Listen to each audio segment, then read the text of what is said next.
So I had to start understanding the alloys, the flexibilities, the temperatures, all of that kind of technical things started to Which you loved, come out. probably. That was probably right up Yeah, your alley. he's right there. And I said, wait a second, I can put these two things together and start creating. I said, that's it. Okay. So, and I did tufa and I started carving tufa. I've had about 1,000 miss pours and not understanding why, and but I figured it out, 'cause my technical side kind of figured things out and respecting the stone and the history and the tradition, I really got into it and I did about I think, well, let me back up a little bit. My first tufa castings were little pendants, about an inch big, because at the very beginning of it, I tried to do the grand bracelets, the right, cuffs and nothing right, happening, all miss pours, and I had right. to figure out what I so I backed off and started doing little 1 inch pendants, um, and little designs, little traditional designs. And so I remember I kept doing them and I learned how to file them down, clean them up, polish, oxidize, and get them, to a state where I thought they would look good. And so my dad mentioned one time, he says, why don't you go down to Scottsdale? There's a little show in Carefree, a little festival market. Why don't you go down there and, sell these things? I'm like, who's gonna buy these things? It's like making them, and so I did the Carefree Indian Market show, and I think I had 12 pendants with little hooks on them. No necklace, nothing, just the pendant on a leather strap. And I Right. sold every one of them. I sold out that afternoon. And I said, this is really strange to me. It And was a this was, strange moment. yeah, and this was all after you'd done the music, right? When you were doing this, right? So was there a part of you when you're sitting there at that little outdoor fair with your little tufa cash, you go, I was working with Pete Townsend like a year ago, and now I'm doing this. Or did it not? Or did you go, no, this is just where I'm supposed to be? That did not even occur to me. None But of that, yeah, it doesn't surprise me. Yeah. all. It was more of like, it was in that transition of figuring things out again, Right. which I really enjoyed. But it was just so strange and foreign to me that I created something and now it's being purchased. I just couldn't connect and dad had been doing it his whole life, Right. and I couldn't understand that connection. And so, Right. And you'd um, probably been to a bunch of Indian markets, sat in the booth and watched your dad do his thing, but it wasn't your thing. It was it his was, thing. yeah, it was his thing, his world. And I was on the other side of the table admiring the Right. artwork, but I wasn't making, and, so it was Right. a total contrast that I wasn't comfortable in. But when I sold all those pendants in Carefree, my dad was just laughing. He's just like, he's like, well, good job. I said, well, I'm not sure what you're congratulating me on. I said, this is just really kind of strange right now. And so that's what I realized. I said, is there really a living in this? I said, is this Right. something that I mean, I wasn't even thinking about making a living at that point. I was just enjoying what I was doing. And I thought, okay, if this is something you want to try to explore more and get more serious about it, you know how to do that and you know what it will take. Are you ready to do that again? And I didn't put too much pressure on myself, but then I remember asking him by the end of that show, because he was there with me, and I said, hey, when's the next show? And he started laughing. Uh-huh. Well, there you go. Now you can start getting ready for the next show. And I go, all right. He says, okay. And so it was funny because even himself, he he was still doing CA, Prix de West, archery, but then he knew that he could assist me with these festival shows. And so he would book these festival shows with me just so I could have a present, Oh yeah. and understand. And I remember one of his collectors like did a double take one time because I had a booth with him at I think it was in Carefree, I can't remember, but did a double take. Says, Orland, what are you doing here? He goes, oh, we're selling some art. Yeah. you know Yeah. So, He didn't and let his so it ego get in the really, way. no, he just, he totally supported me and my brother, and it was just a family thing.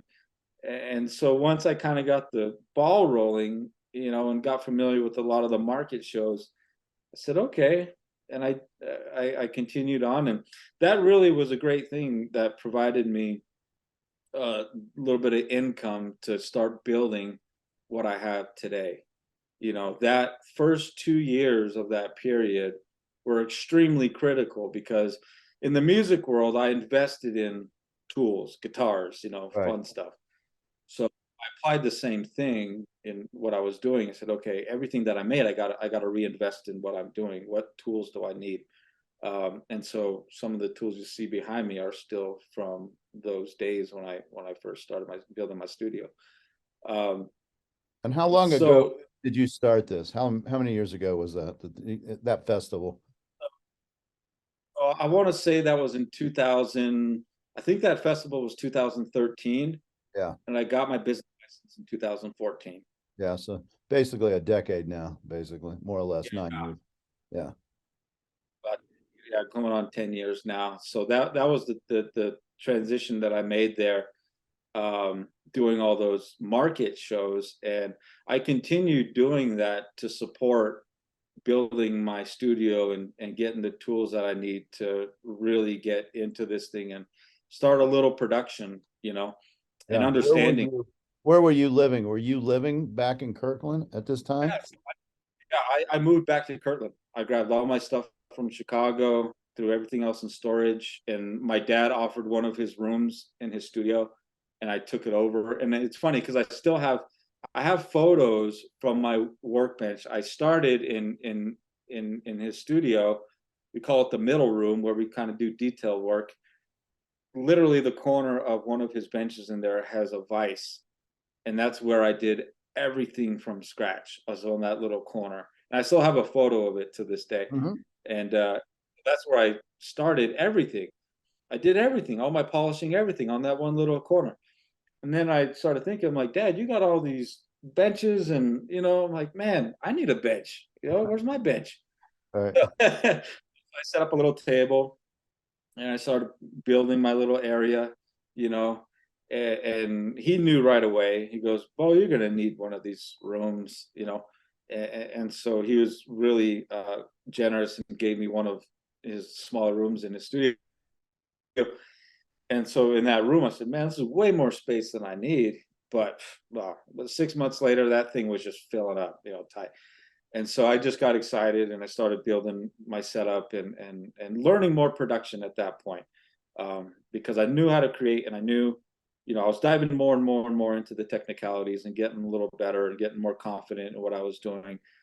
Uh, but that really started the process of me understanding you need to know how to produce these things at a good level and a quality level, and your tools are going to reflect that. And I Mhm. started investing in the proper tools that, like I said, I still have till this day to really get things done. And then I started understanding time, and I'm like, holy cow, this is a lot of work. Yeah. And but at that point I knew, I said, okay, this time around, don't go Hollywood mode. Don't go 15 hours a day. You Yeah. learned your lesson that, Right. and I don't miss those long days, but I made it a point, and I still do it to this day.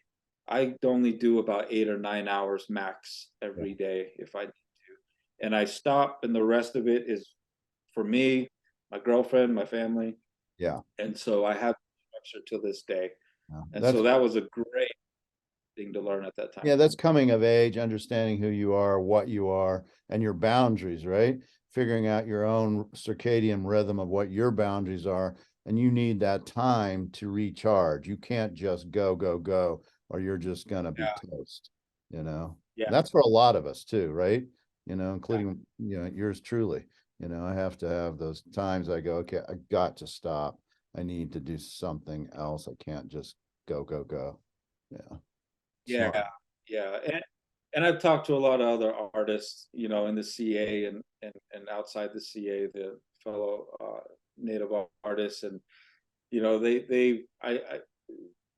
I saw them go through a period, or from their experiences, they had done those midnight grinds, Right. throughout their career. Just relating to them, and living in a world where we all have a lot of commonalities as far as lifestyle. It really, I said, okay, I'm making the right decisions here to structure not only my life but the art life, the work world, my workflow, and understanding that and starting that off from the beginning was a major benefit Yes. to where I am today. And I feel like that's progressed me more, taking a break, giving the eyes a break, just stepping away for a moment, having an evening out with the family. Right. That's more helpful to me than staring at a turquoise stone for 4 hours, figuring out how to cut it. Right. Yeah, you because you know, like to cut your own I cut, stones too, right? You like to take yeah, raw turquoise and do it. And and that's an art all into of that. itself, right? Yeah. So all of that mindset comes from, yes, my recording days, because we recorded everything from scratch. Um, and the same mindset with working with tufa is starting from scratch, uh, getting a blank stone and going into it. No different than dad blocking out a marble this Right. big, starting from scratch, blocking out, getting things going. I see turquoise the same way, just at a micro scale. It's no different than one of dad's big buffalo, marble pieces, studying it, understanding it. And then I look at turquoise the same way, no matter how big the stone is. It's the same mindset. Do you And always do your own cabs, or will you buy things that you find a great stone that's already ready to go? Will you do that too? well, when I'm able to have the resources to get rough stones, absolutely, I'll cut my own stones. Right. But if I'd say 90% of the time when I buy a cab, I end up reshaping, Yeah. or because my back is a certain way and I want it to fit a certain way. Right. I'm not afraid to get into it. Um, but yeah, I mean, I've cut some pretty high grade where I probably, a lot of people would be like, You ever I'm cut like, a but it's lander? got You ever cut lander blue? never cut lander blue, and I've never had it in my life, but that's what I would definitely stop in my tracks and think a bit. But it's the turquoise world is extremely exciting and fascinating, but at the end of the day, it's my art, it's my work, and I am guided by certain things. But if a stone is telling me it wants to be in my work, it's going to be in my work. Yeah. And if that requires reshaping a little bit or fitting it to my piece, that's what's going to happen. Yeah. Makes sense. I get it. Totally get Yeah, it. Well, it's your vision, right? And the stone is part of that vision, right? yeah. And That's so a what do you, whole nother part. yeah, go ahead.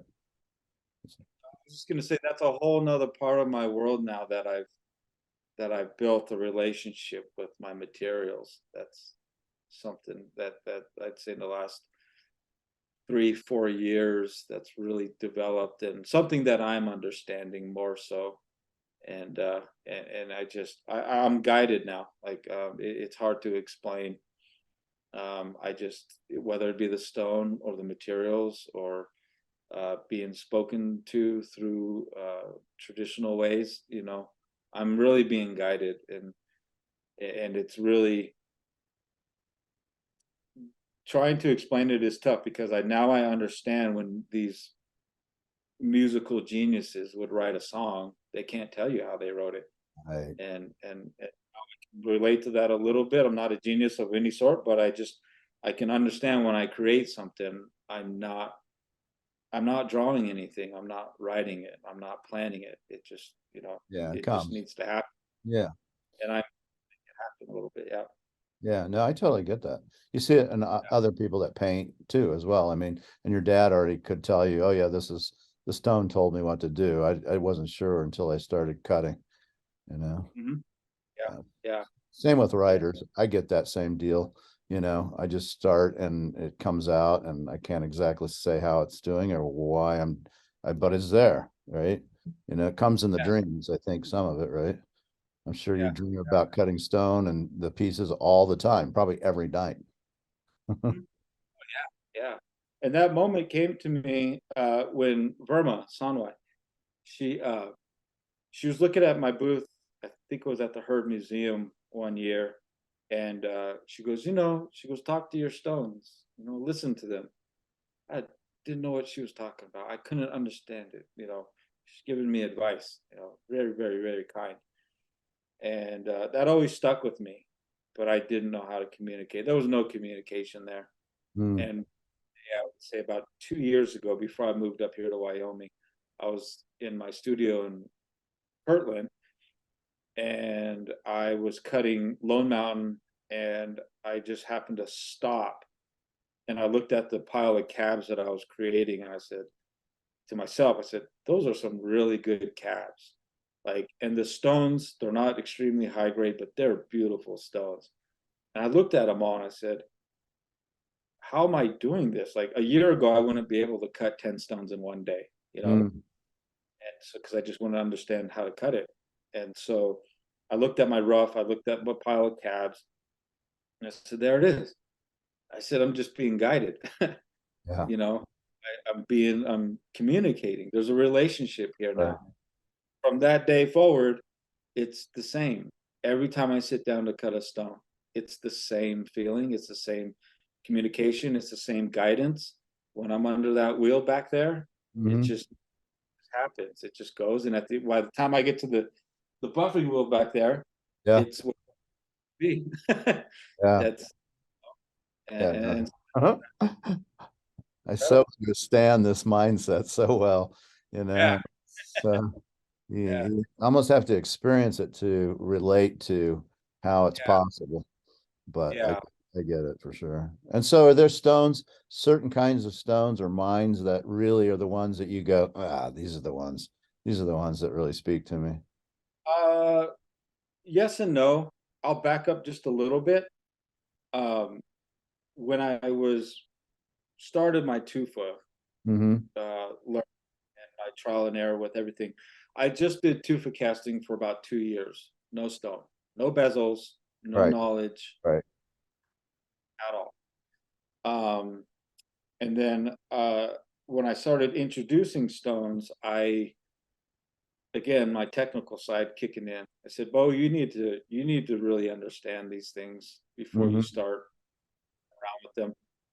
And it just so happened at that time, literally the moment where I was getting ready to start learning about stones, Jesse Manunga was having a workshop with the Scottsdale Artist School. And oh, that looks interesting. Cool. Let me check. So I got into his little class there, and that blew the world open. I And bet. it wasn't any. The great thing about that learning from him was it wasn't anything specific stone wise.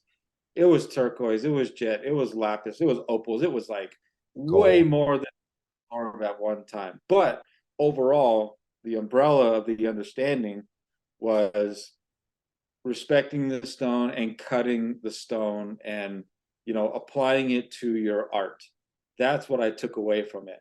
And from that, and that's all I needed at that point.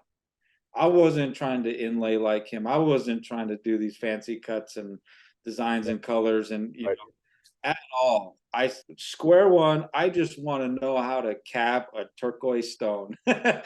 That doesn't matter what it is. So, um, and when I got back to Kirtland, back to my studio, I started investing in the lapidary equipment, and I was so excited. And I started cutting stabilized stones.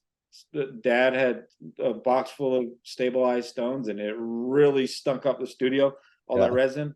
right. That's where the cut was all of those stabilized stones.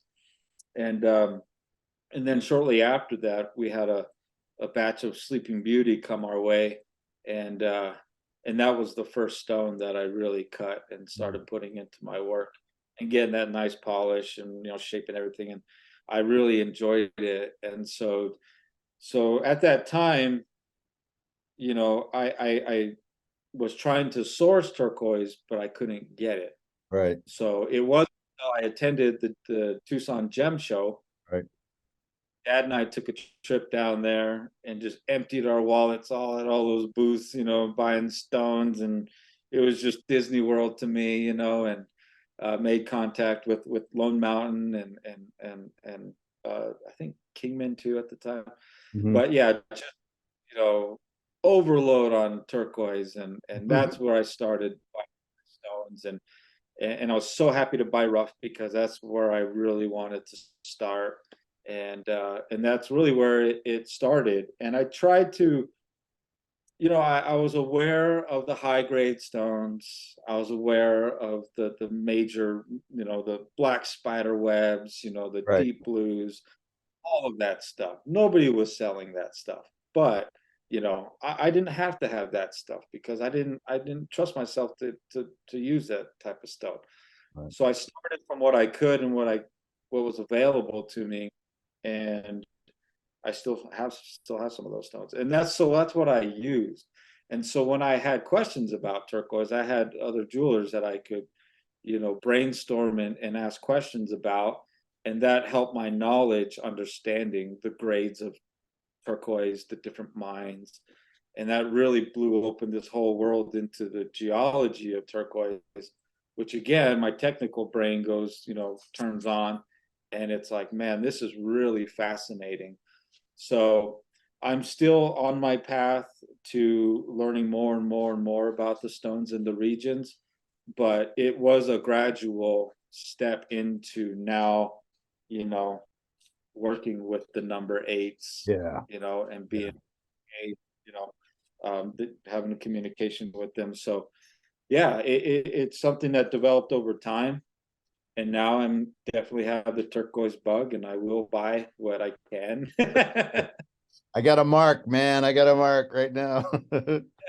And Yeah. so when did you start using gold into your jewelry?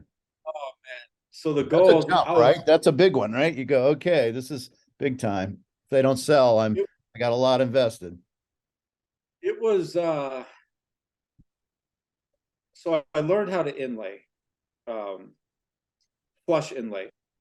Right. In fact, I have here my very first inlay bracelet that I did with Nice. Jesse. Oh yeah, really So nice. it was I purposely picked all varieties of stones just so I can understand them. Right. So I learned inlay. So uh, I made a a bracelet with a channel in it in silver, and I thought, man, this would make a great gold piece, and you can inlay coral in it if it was gold. Mm-hmm. And I thought, okay, I've never tufa casted gold, and at this time it was all tufa casting. Right. So my mindset was all, and I said, okay, I never tufa casted gold. Um, and after doing some research and talking to some other jewelers, figured out right away how much it would cost to Right. to it wasn't so discouraged, but I saved up enough money. I think I bought, oh my gosh. And I started with 14 karat, which I'm glad I did at the time. I bought, I think, 3 ounces of 14 karat gold, which gave me just enough weight to make a bracelet at around, I think, 5 1/4 length, channel bracelet. And I poured it for the first time, and I had to understand the melting point too. That was a challenge in itself. I didn't understand the temperature of it, Mm-hmm. so I had to understand that. So I did a couple test runs melting it down, and once I got it to the point where I knew, and this is all by hand with the torch, with the Right. crucible. So I had got it to the point where I felt I knew the temperature would be right to pour, and when I poured for the very first time, I got the perfect cast all the way up, texture all the way from top to bottom. Sprue wasn't too heavy; it was just right. It wasn't too thick, Right. and I was like, "This is crazy. This, I have a gold bracelet here." I was really proud. I was really happy until I started to bend it. Hmm. uh, 14 karat's not the nicest gold to work with. It's not friendly, Right. and I didn't know how to anneal it as well. So I really struggled with that bracelet just to get it to form. Right. Um, Once I got it to form, I had to solder a couple of end caps on the bracelet. I melted the gold. I melted half the bracelet soldering gold. So challenge. Like I said, I'm so glad I started there because I struggled so bad, working, and I went through all those challenges. And so I ended up having to recast the bracelet and be very careful with the solder. And Right. that was my introduction working with gold. And I worked with 14 karat for a little while, and I got the grip on it. And I just something about the color just wasn't completely appealing to me. Mhm. And then I remember going down to Jesse's studio in Scottsdale, and says, "Hey," I says, "you're 18 karat." Like, well, I started asking about his 18 karat. He goes, "This, a bag of gold." And I looked at the color and I was like, "I like that color." And he goes, "Yeah, and it'll cost you too." Uh-huh. And so that's when I made the decision to bump up to 18 Yeah. karat. Was mainly for the color. And Yes. then all the other benefits of working with 18 karat, the flexibility, the Right. memory, the polish, oh my gosh, it's just everything I could and all the tools work with gold. They're all feels like, oh, they make the tools for gold. It just Right. works. Right. So I really got hooked, and I really started enjoying working with gold after that. And there's a lot of clients that really want gold, right? That's really they like silver, but they wear gold. That's what they want. So you hit those, higher end clients, I think, as well, which is part of it, right? I mean, you do this, it's a business, it's a calling clearly for you, no doubt, but it's still a business, right? You still have to make the stuff, you have to market, you have to do all that stuff, and you have to make these decisions. Am I going to do silver or am I going to do gold? I'm going to do a combo, can I afford to do this and all those kind of things, right? Yeah, there's a lot of decisions that go into it now. And uh, just going back to being guided for all my pieces, I know if it's going to be 18 karat, yellow or white gold, or I know if it's going to be a 22 karat piece. Hmm. Um, and 22 karat world, uh, I got into that just out of pure curiosity Right. and learned how that metal works and to really respect it. And I love 22 Yeah. karat. um, Beautiful. I work with it quite a bit, and so yeah, there's those decisions that got to be made, and for me now, it's not so much of the planning process. Again, just kind of being guided for what the end result's going to be. But I do sometimes get clients that request kind of like an overlay two tone, or they do wear only gold. And I had a silver ring last year at one of my shows that a client just fell in love with the stone, but she just wore all gold. She just Right. wore gold. So I took the stone out and made same ring in gold for her. So I'll do those from time to time as well. So yeah, it can be client specific, or it could just be the vision that's happening. you know and um and so the world of mixing gold into the traditional design and aspect of at least the Navajo part, seeing the gold early on, I didn't understand it with the turquoise. I didn't understand. It was a little foreign to me when I first started because it was all silver. Right. Just took me a little while to understand it. But getting into it with gold and coral is one of the most beautiful combinations you could Yeah, I ever agree. create. Make my very first piece with gold and coral, that really kind of set the base of like, okay, if it's going to be gold, the complement has to be there with it. It just can't be gold for any other reason. Right. I just don't do it. Just Yeah, you want the so, like a Vernon Haskey. He does beautiful gold and coral, right? I mean, it's just fantastic. Even my wedding ring yeah, is a tufa cast piece. I don't know if you can see it, but that's Lolima. And yeah, then on the inside is all turquoise and coral, and it's one of his peekaboo. So I got tufa on me all time. Yeah, yeah. I mean, I love it. I love working with gold, and but it's not for everything. You know, like I said, if No. it's complementary to the vision, then absolutely. But if not, it's I'm going silver or white gold or platinum or whatever it calls Yeah. for. Yeah. So how did you find outlets? So how did that happen, right? So and how are you doing it now? How are you selling your art? I mean, I know Claggett Ray, Bill Ray was, he shows your work, and he I think he has a big show coming up for you, right? July 15th?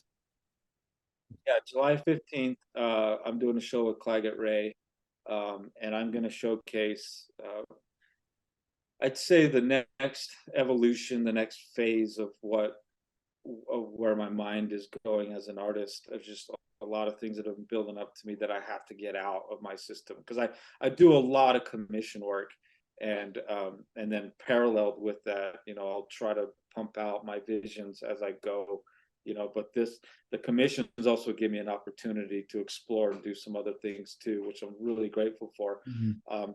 So for his show, I'm developing things that I've been wanting to do for a very long time, and so that's what we're going to showcase on July 15th. And I have one sneak peek here of Yeah, a yeah. ring that I made the show here. This is a 22 karat uh, Bisbee ring. Oh man. So for those who can't see it, this is this outrageously killer deep blue marine Bisbee. Is that yays on the side? Looks like it, right? On the sides, sun design on the bottom. Trying to get some There you focus go. here, but There you go. Wow. Wow. Wow. And that's such a great cab. Where did that cab, do you remember, or do you want to share how you got such a killer cab? yeah. So the cab became available not too long ago from a collector in Durango, Yeah. Colorado, liquidating his collection. And I was fortunate enough to get that stone from him. And so I'm always on the lookout for any stones that are, going to be passed along in that way. Mhm. But that type of stone just doesn't come around, very often, and especially that size. That's a 25 karat, deep, deep blue. This is just kind of representing the evolution of me as an artist, carving into tufa stone, creating the art from the tufa. The sculpting is in me, and it's developing more and more and more. And I Yeah. was actually talking to Dad the other day. He was kind of chuckling about it, but I'm finding myself sculpting more and more and more. So what I'm doing now is, instead of doing overlay, I'm hand sculpting these pieces. I'll roll out gold or silver or whatever to much thicker than what it's actually going to turn out to be, because I'm going to block it out and hand sculpt it. Hmm. So this ring, the ring is hand sculpted. The Yetis are hand sculpted. Hmm. Everything, the lines, no stamp work, there's no overlay. It's just a solid band that I went in and sculpted a relief from. Wow. That's That's different, right? that's That's a different thing, right? Or many, I don't know many silversmiths that do that. a different approach. It's extremely time I consuming, bet. but I don't I don't worry about the time. I just really want to get my vision on physical form. And so yeah, this ring was completely hand sculpted from scratch, and that's just the way I'm doing things and how I create things right now. And how many But pieces can certainly, you make for a show like for Bill Ray's show, Flagger Ray? oh yeah. So for Bill's show, I'm trying to target anywhere from 8 to 10 pieces Yeah, max. yeah. That's a big show for me. That's a lot of, yeah, that's Um, a lot of major pieces. Yeah, I get it. work, yeah, and I'm averaging, I would say, about 70 hours for a piece. I Yeah, would say, just for he's just a quote unquote yeah, simpler piece. right.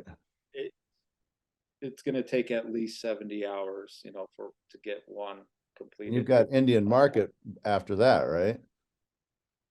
Yeah, so we got Bill Show in July, and then I have Indian Market in August, at the end of August. And Right. right now I have pending decisions for Jackson Hole, Wyoming for September.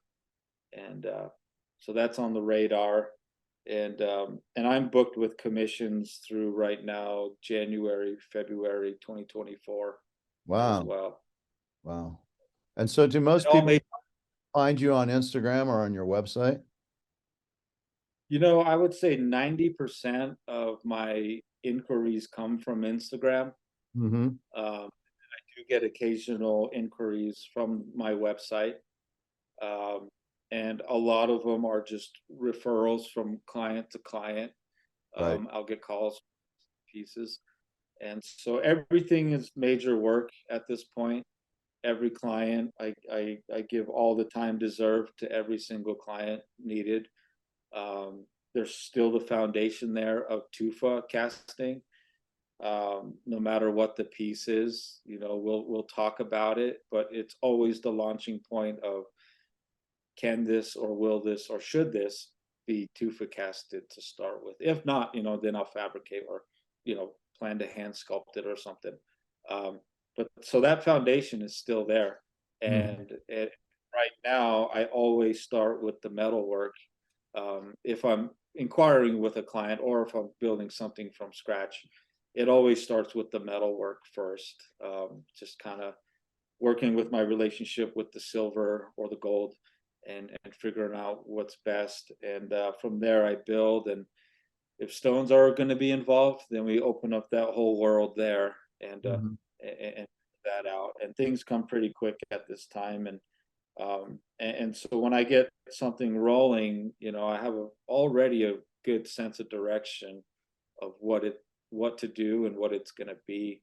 And then from there, the artist in me just kind of kicks in, and Yeah. I get going. And very fortunate and blessed to have understanding clients. When they come to me, I kind of pick their brain a little bit of what they like and what they don't like. But at the end of the day, they just say, do whatever you want. Yeah. That's the you know, best clients.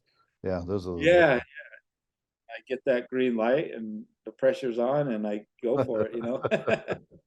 So let me ask you, we're Yeah. talking just about foundation. Let's talk about the foundation that you work with for kids as far as art. It's on your website. Talk to me about that.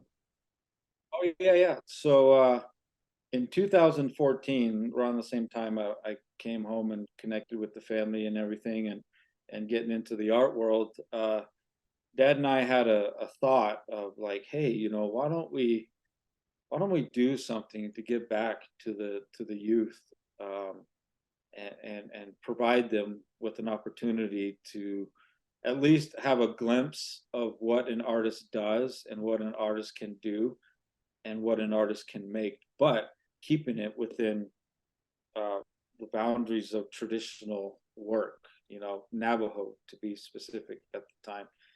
And so we gathered up our artist buddies, Sally Black, I mean, James King, Dad, everybody. We rounded up and said, hey, we're thinking about doing this thing. And everybody was on board. Like, yeah, let's do this. And so Dad and I coordinated developing and building this program for the kids. And what we thought was, hey, why don't we do a little workshop for about 3 days and have all of our artists teach the kids their craft. So there'll be classes that they'll teach, but have the artists teach the kids from the real materials that they were using, the actual materials that and I'm always every year excited about Sally Black's class because she takes the kids out and shows them the reeds and everything of how she makes the baskets. Right. So that part of it, everybody was willing to be a part of this thing, and to do it within the vision that we all agreed on, to provide the art classes for these kids. And so we had no idea what we were doing, putting together a program like this Right. as an artist. artists, we found out really quick if we were teachers or not. Right. I taught the jewelry class the first year. And so, but that very first year, we rented the high school in Shiprock. We worked with the school district to get the high school, and gosh, we had, I think, 10 classes, two elders to speak to the kids, to give them a little break during the day, but a full day from 8 a.m. to I think 3 p.m. So Right. full. Um, and so we scheduled these days for the kids, and we did kind of the old school hand out registrations, fill them out, turn them in at this location kind of thing, out Right. there in Shiprock. And I think we got 150 kids that first year, Wow, that's and it fantastic. just worked. I mean, all the classes were full. All the kids had a great time. And at the end of the program, we have a big art show for the kids. So each class has display at the end of the program, displaying what they created, so the parents can come in, the families can come in and Mhm. see everything that was made in the program. So it was a big success just right out of the gate. And so we were really, really happy that it worked, and it kind of uh, we started something that we didn't really realize at the time, that gained some pretty big momentum. And when the following year came around, everybody was asking about the program. So I said, Dad, we got to do this again. Called everybody. Everybody was on board, and we did it again. And from 2014, same thing. It just hasn't stopped. So we're going to be going into again to our 9th year this year, 10th year next year Mhm. of the program. So after a few years, we started to get some support, because this was a total grassroots thing. We were funding this stuff out of our own pockets. Right. And after a while, expenses started to pile up a little bit, and we started getting some real support in the art community. And so I said, Dad, we gotta do something about this. So I said, well, I think we need to file for a nonprofit and see if this is really something that we have to consider doing. And we talked about it, and we committed, and we filed and got it right away at the state of New Mexico, 501(c)(3). And from that point, support just started coming in, and everything has developed into the program full blown today. I mean, we've bounced around a little bit locations, just to give people or the kids in the Four Corners region a chance. So we've gone to Shiprock, we've gone to Kirtland, we've gone into Farmington, we've worked with the school districts, we've rented San Juan College, 1 year. So now this year we are going to be back in Shiprock. So we kind of go from town to town just to give the kids an opportunity. Mhm. So And when is so that? When do they have the show? When do you do those? That that's going to be, let me double check here. So that this year in Shiprock is going to be in June, I believe June 14th through the 17th is what we have scheduled Mhm. for Shiprock. And then the following weekend, we are expanding up here into my location, into Lame Deer, Montana, with the Northern Cheyenne reservation and community, to do the first um, program up here, and that'll be June 23rd and 24th, Hmm. in And Lame Deer. what's the name of the program and the foundation? Well, the name of the program in Shiprock is Dahayugi. That's the original name that we started with in Shiprock, and that translates into the strong ones in Navajo. And so I can't tell you what the Northern Cheyenne is just yet, because we're literally developing it right now. But they're getting the translation for that same phrase, and that will be the name of the Northern Cheyenne program. Yeah, it's interesting. That word sounds very similar to Diugi, for blanket too, right? Yeah, yeah, Interestingly enough. yeah, Yeah. yeah. What's unique is down there in Shiprock, we started with all native culture, the classes for the kids. Right.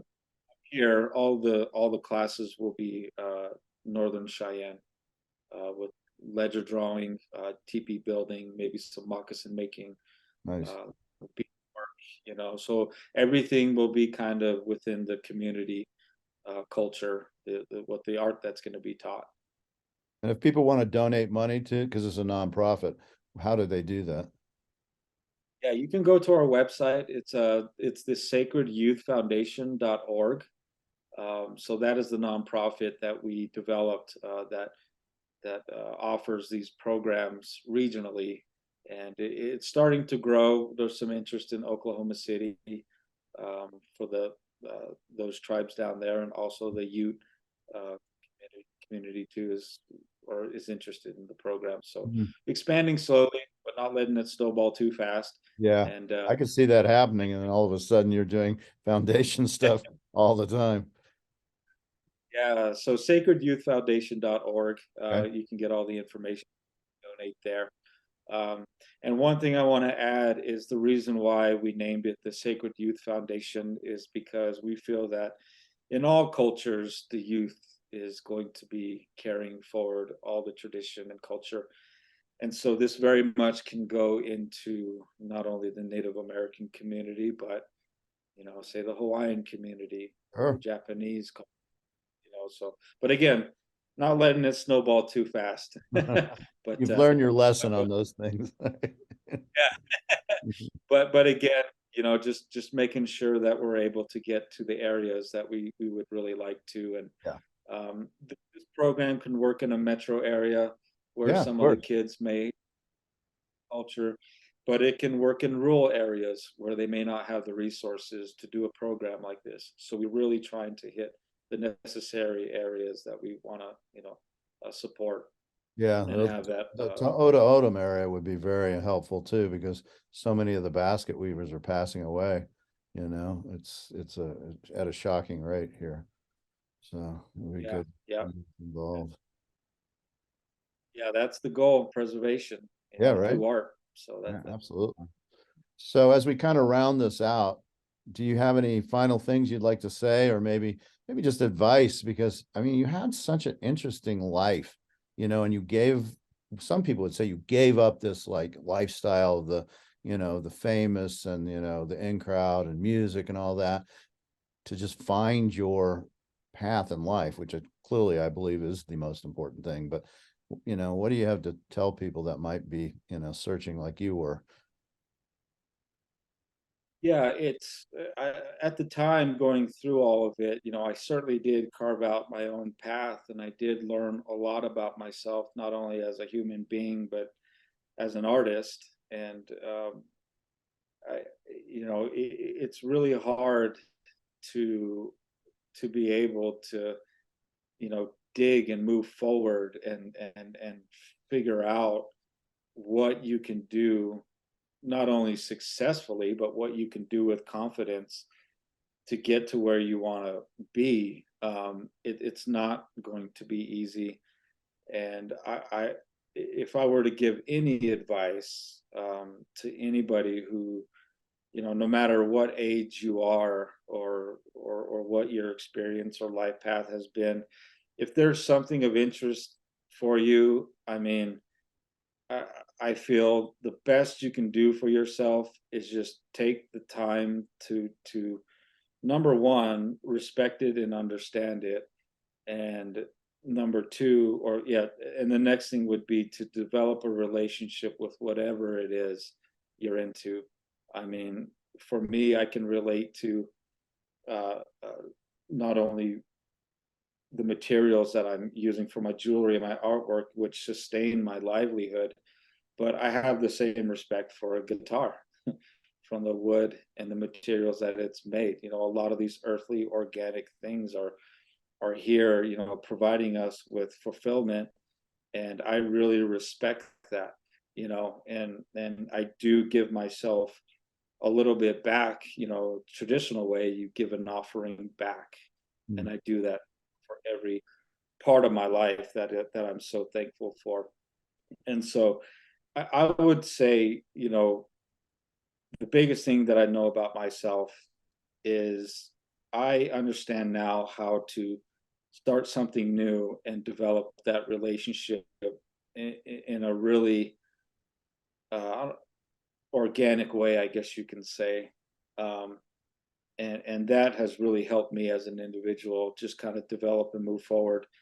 And it's gotten to the point where I feel like it's really hard to say, if I'm successful or not, because I feel that word is just so enormous, and there's no end to it. And, Right. uh, I had over 10 years doing this, or going into 10 years now doing this.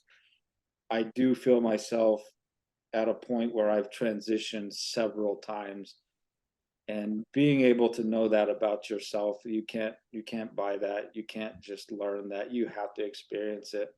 And that's whenever somebody has a question, or if they're struggling in their art or something, that's always my advice, is just start that relationship. You're going to struggle, there's going to be struggles, but understanding how to build a relationship with it is just going to, overall, it's going to help your balance Mhm. with not only yourself, but whatever material or artwork you're dealing with. And Mhm. that's all I can say at this point. I mean, I'm getting old, Mark. I'm 40 years old. No, you're getting smart is what it is. It takes a lot of time to have that introspection, man. It's not an easy thing. It's a journey. And Yeah, clearly when you find it, like you have, then peace comes over you, it flows over you, and you know that this is the journey that you're supposed to be on. This is why you're on planet Earth, right? yeah, yeah.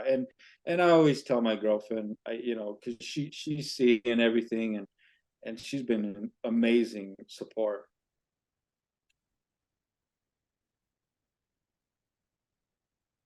Sorry. I get it, baby. I Just totally get it. Yeah. It's the foundation of love. Yeah. it just means so much when a lot of these things just kind of get validated through the people that you love, and Yeah. even through dad and my brothers and sisters, Bill. It's like, Yeah. you experience all this, and you get people seeing your path being created. And that's one of the most important things to me, is to have all the support, and people by my side, just kind of like, Yeah. rooting on. Yeah. I'm rooting too, baby. I'm rooting Yeah, too. Yeah. not No. that there's no finish line or anything, but it's more of like, just the tremendous support. Yeah. And that so much. So yeah, thank you. Yeah. Well, it's wonderful. Thank you for opening your heart and sharing your story. I've seen your artwork, I mean, online. It's beautiful. Now I got to see it, in your hand. That Bisbee stone ring is calling my name, unfortunately. I may have to talk to Bill. Oh God. So, um, but yes, thank you, Bo, for coming on and sharing your life. I really appreciate it. And, for all those people out there, check him out on his Instagram account, or go to his website, go to Bill's on Claggett Ray. You can see it there. Indian Market, he'll be there the 20th and 21st. I'm going to come by and see you because I'll be in Santa Fe doing podcasts. And I always go to Indian Market every year. So I'll look for you. Do you have a booth number there? Do you know where you're at yet? You're going to be with your dad, I or? No, no, I got my own booth this year. Um, Let me just, I don't have the booth number on me right now. But they We can just look it got the up. information. Yeah. Well, I'll definitely be Yeah, by there to get to talk to you in person, not just on Zoom. And yeah. I mean, I'm itching to come down and see the gallery again. I yeah, really want to go in and see some things. I mean, your rugs, everything that you have there's just incredible. I was telling Elisa, my girlfriend, I says, we have to go down to excuse to go to the gem show, sure, yeah. but come down and see Mark's place. And I really, really, because Dad and I had stopped in there. It's been years now, but uh, um, I just want to go back. And right now, my mind is so filled with information of history and research, but it's time to go physically, greet everything, like the stuff that you have. It's time to greet those things and see Yeah. it. And so anyway, yeah, I'd love to get down there Yeah, let and me spend know. some time. I look forward to seeing it. We'll go have some good enchiladas next door. I'll Oh yeah. bring out a stash of some Bisbee or some number 8 and show you some stuff. Oh All yeah, absolutely. right, Bo. Thank you so much, man. I Yeah. appreciate it. And I look forward to seeing you in Santa Fe in August. Likewise. Thank you. All right, man. Say hi to your dad for me, would you? Absolutely.